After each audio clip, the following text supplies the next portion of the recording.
High guys, welcome to my blog. আশা করি সবাই ভালো আছো। আজকে একটা জায়গায় ঘুরতে যাবো, তাই দেখো আমরা ব্রিজের উপর দিয়ে যাচ্ছি, তাই ভাবলাম তোমাদের সাথে শেয়ার করি। আর নামখানা নারায়ণপুর ব্রিজের উপর দিয়ে বকখালি যাওয়া যায়। যারা যারা বকখালি গেছে কমেন্টে জানাবে ব্রিজটা কেমন লাগে। আর আমার দেখো তো ব্রিজটা তো ভালো লাগে, এই দুপুরের সময় বেরিয়েছি, আরও দেখতে ব্রিজটা ভালো লাগছে। কার কিরম লাগে বলতে পারো না। যারা যারা ব্রিজের উপর দিয়ে যাওনি বা গেছো তারা কমেন্টে জানাবে। আর আমরাও যাচ্ছি শুধু একটা কাজের জন্য। দেখতে থাকো আমরা গিয়ে কি কি করি না করি সব কিছু দেখতে। ব্রিজটা তো পেরিয়ে চলে এলাম, এবারে দেখতে হবে টোল ট্যাক্স। ব্রিজ পারালে কিন্তু টোল ট্যাক্স পড়বে, টোল ট্যাক্সটাও পেরিয়ে যেতে হয়। দেখো সবাই দেখে রাখো, টোল ট্যাক্সে গেলে কিন্তু যারা কলকাতা থেকে গাড়ি নিয়ে এসো তাদের কিন্তু টোল ট্যাক্স আসলেই ট্যাক্স কাটতে হবে। ট্যাক্স কাটার পরে কিন্তু গাড়ি যেতে দেবে। আর জেনে রাখো টোল ট্যাক্সটাই মাস্ট। আর আমরাও যাচ্ছি শুধু যে কাজটা যাচ্ছি সেই কাজটা দেখাবো শুধু, তাই আমরা ব্রিজ পেরিয়ে টোল ট্যাক্সের কাজ দিয়ে হয়েই যেতে হয় আমাদের। গ্রামের ভিতরে আমরা যাবো, আমরা সব প্রতিটা ভিডিওতে গ্রামের ভিডিও নিয়ে হয়। এবারে রোডের উপরে কিছু কিছু সিন থাকে সেইগুলোকে আমরা ভিডিও করি। আর গ্রামের তো ভিডিও হবে, তাই দেখো কেউ সুন্দর লাগে। আমরা হাই রোড ছেড়ে গ্রামের ভিতরে ঢুকে পড়লাম। দেখতে পাচ্ছি গ্রামটা কত সুন্দর লাগছে। আর গ্রামের ভিতর দিয়ে আমরা এখন গাড়ি চলছে, আমাদের গাড়ি চলছে। যে স্পটে যে ভিডিও হবে সেই স্পিডে, যে স্মৃতি মন্দিরটা দেখছি এটা আগেকার লোকের স্মৃতি মন্দির। মারা যাওয়া মানে এরকম স্মৃতি মন্দির তৈরি করতো।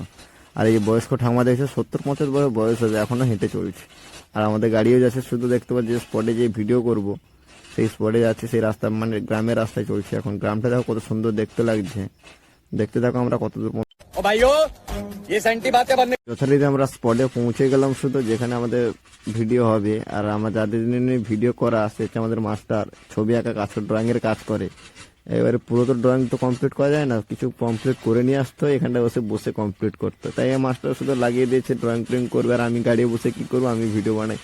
আমরা সবাই জানো প্রতিবন্ধী জীবনে আমি কোথাও নামতে পারি না, গাড়িতে চুপচাপ বসে থাকতে হয়। তারা সব কিছু রেডি করছে আর তাদেরকে নিয়ে আমি একটা ভিডিও বানাতে স্টার্ট করে দিই। তাই অনেক লোক রাস্তা দিয়ে যাচ্ছে, সে জিজ্ঞেসও করছে শুধু, বাবু কোথা থেকে এসছো, কী ব্যাপার। আমরা সব কিছু বললাম। আর কথা বলতে বলতে তারা সব কিছু রেডি করা হয়ে গেছে শুধু। দেখতেই পাচ্ছ আর মাস্টার কীভাবে রং টং করে না করে দেখতেই হবে। পুরো তো কমপ্লিট করে নেওয়া হয় না, অল্প কিছুটা কমপ্লিট করে নেওয়া হয়। আর এখানে এসে রং করতে হয়, কেন পুরো ছবি কমপ্লিট করতে 3 দিন লেগে যাবে। তো সেই ছবিটাকে সুন্দর করে রেডি করছে। আর রাস্তা দিয়ে লোক যাচ্ছে, জিজ্ঞেস করছে, বাবু তোমরা কোথা থেকে এসছো, কী ব্যাপার। আমরা বললাম নামখানা নারায়ণপুর থেকে এসেছি। আর দুজন বন্ধু বান্ধব যে গেছিলো ভাইটাই, ওরা দেখি ঘোরাঘুরি করছে, আর আমি গাড়ি বসে বসে কী করে ভিডিও বানাচ্ছি। তাই দেখতে থাকো, তাই তোমাদেরকে দেখাই শুধু ভিডিও কী কী করি না করি। আর আমাদের শুধু এই, আমার তো কোনো করার নেই, আমি তো গাড়ি বসে আছি, সবাই তো নামিয়ে সেলফি টেলফি তুলছে, আমি তো কোনো কিছু করতে পারছি না, শুধু গাড়িতে বসেই ভিডিও বানাচ্ছি।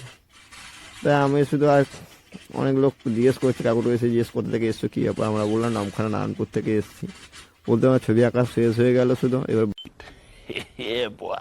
ছবি আঁকা কমপ্লিট হয়ে গেছে, আমাদের গাড়ি ছাড়তে হবে শুধু। রাত হয়ে গেছে, সবাই মিলে গাড়ি উঠে পড়েছি, শুধু গাড়ি ছেড়ে দিয়েছে। গ্রামের ভিতর দিয়ে যেতে হবে, নিশ্চয়ই জানো গ্রামের রাস্তা কত ভয়ঙ্কর হয়। সেই রাস্তার ভিতর দিয়ে আস্তে আস্তে করে যেতে হবে, আস্তে আস্তে করে যাচ্ছি। গাড়ি চলতে চলতে সবাই বললো চা খাবে, তাই এক জায়গায় চা দোকান দেখে দাঁড়িয়ে পড়লাম চা খাওয়ার জন্য। আর শীতকালে কার না চা খেতে ভালো লাগে। আমার 4 বন্ধু বান্ধব এসেছিলাম, তাই একজন ওদিকে কোথায় চলে গেল শুধু। 3জন বসেছে, আমি আগে ভাগে তুলে নিয়েছি। চাটা বিশাল গরম শুধু, আবার রেখে দিলাম। রেখে দেওয়ার পরে আবার একজন বলছে আমি ছবি তুলি চায়ের, তাই ছবি তুললো। আর আমরা 4 বন্ধু বান্ধব গেছি, চা তো খেতেই হবে, ঠান্ডা পড়েছে আর রাতও হয়ে গেছে শুধু। তাই আমরা চাটা সবাই নিয়ে খাবো। আর একজন বন্ধু হয়তো কোথায় চলে গেছে, তাই আমার চাটা তুলে নিয়ে, হাতে চা তুলে নিয়ে চা খাওয়া স্টার্ট করে দিলাম শুধু। আর দেখতে যাওয়া সব জিনিসপত্র আমাদের গাড়িতেই পড়ে আছে শুধু। আমাদের মানে চা খাওয়ার পরে আমরা গাড়ি ছাড়বো আবার, তাই চাটা খেয়ে নিই। গরম চাটাও খুব গরম শুধু, সবাই খাচ্ছে, এবারে গাড়ি ছেড়ে দিতে হবে। আমাদের চা খাওয়া কমপ্লিট হয়ে গেছে, আমাদের গাড়ি সবাই উঠে পড়লাম, তো গাড়ি ছেড়ে দিয়েছে। আমরা এখন ব্রিজের উপর দিয়ে যাচ্ছি। ব্রিজটা দেখো কত সুন্দর লাগে রাত্রেবেলা। আর রাত্রিবেলা নামখানা নারায়ণপুরের ব্রিজের পুরো আলো জ্বলে। আগে আগে লাইট বন্ধ রাখতো, এখন সব লাইট জ্বালিয়ে রাখে। আর লাইট জ্বালিয়ে রাখে, এমনিতেও ব্রিজটা ভালো লাগে শুধু। আমরা এখন ব্রিজের উপরে চলে এসেছি শুধু। আর রাত্রিবেলা ব্রিজের উপরে কোনো টোটো, বাস, অটো এগুলো দাঁড়াতে দেয় না, পুলিশের আইনত অপরাধ নাকি ব্রিজের উপরে দাঁড়ালে। তাই আমরা কথা বলতে বলতে বাড়িও পর্যন্ত চলে এলাম শুধু। আর দেখতেই পাবে আমাদের নামখানা নারায়ণপুর স্টেশনটাও দেখাবো শুধু। আর সেখানে সামনেই উচ্চা মার্কেট আছে, উচ্চা মার্কেট গাড়ি লোড হচ্ছে। আর আমরা ব্রিজের উপর দিয়ে এখন যাচ্ছি। ব্রিজটা এমনিতে রাত্রিবেলা ভালো লাগে। আর আমার 4 বন্ধু বান্ধব বসে আছি, সবাই তার গান করছে, আর আমি তার গাড়ি বসে বসে কী করে আমি ভিডিও বানাচ্ছি।